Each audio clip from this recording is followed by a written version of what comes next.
And now let's talk about some copyright-related things, because the Japanese government, the subcommittee of Japan's Council of Cultural Affairs, has agreed to create comprehensive laws banning the practice of knowingly downloading all illegal media from the internet.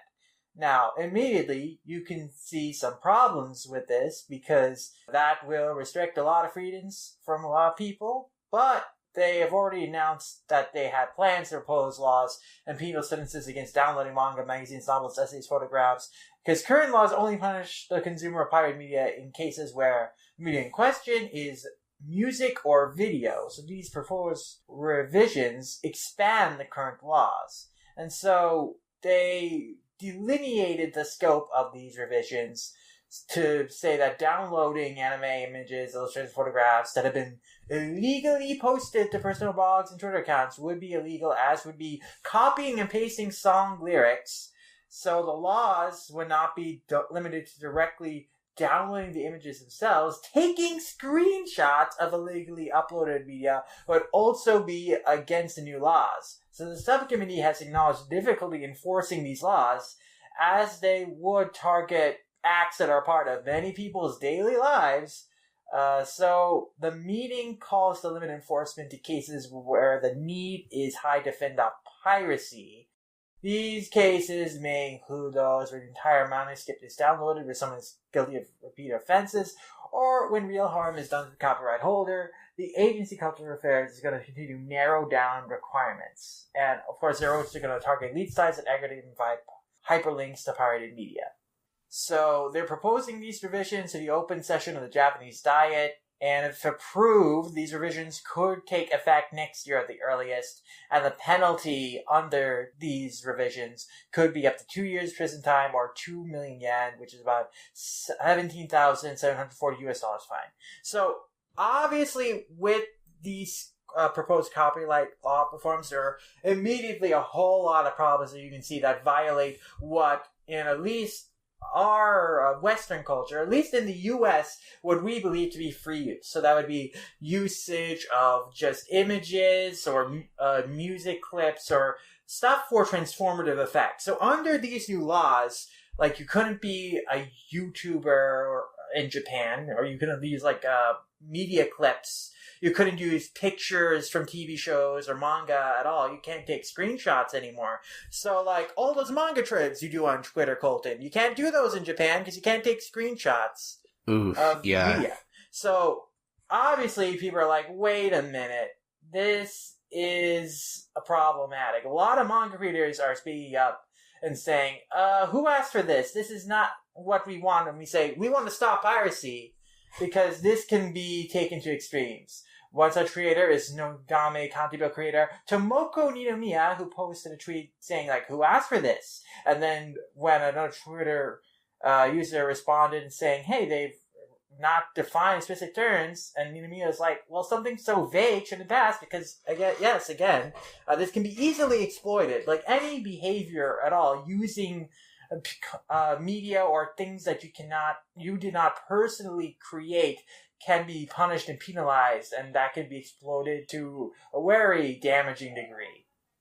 And it's not helpful in stopping piracy. Just not stopping people from taking screenshots is not going to stop the problem of piracy, so this is completely misguided. And publishers like Kodansha have supported this motion, but the mangaka themselves are not necessarily into that. Like, Kodansha USA has supported this movement, but Ninomiya's like, well, I know this, but I'm talking about the part not stated here, which I have a problem with.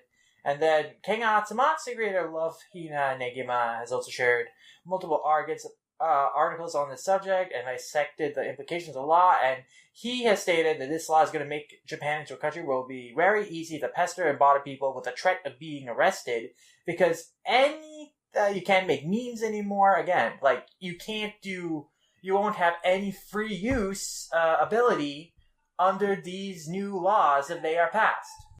Yeah, I don't know. I'm all for less manga piracy, but this seems just a little extreme.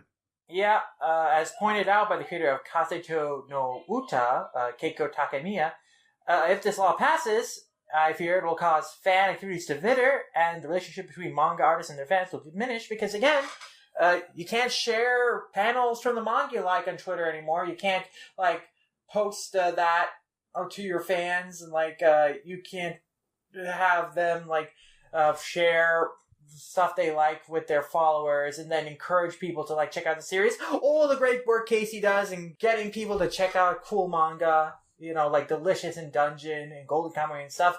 Nope, that he can't do that in Japan because he'd get arrested under these new laws. Oh, so boy. This would only hurt creators' abilities to reach out to their fans and their fans' abilities to bring more people into the fandom and check out the series they like. It just is not a very well thought out plan for stopping piracy. It will only have an adverse effect on people's freedom to express themselves creatively. Oh boy, I don't even want to think about like how much figurative money I owe Japan. Yeah. Yeah, I guess we'll just have to wait and see how this pans out. I mean, again, it's kind of unfortunate because, again, I want there to be less piracy, but this is obviously not the way to do it.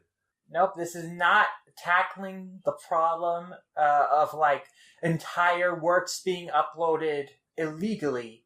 Like, screenshots, pictures, clips used to promote and encourage discussion. Targeting that stuff is only going to have a detrimental effect. Pretty much, yeah. But I guess as soon as we have any kind of updates on the story, we'll definitely let you know. So we'll keep an eye out for this.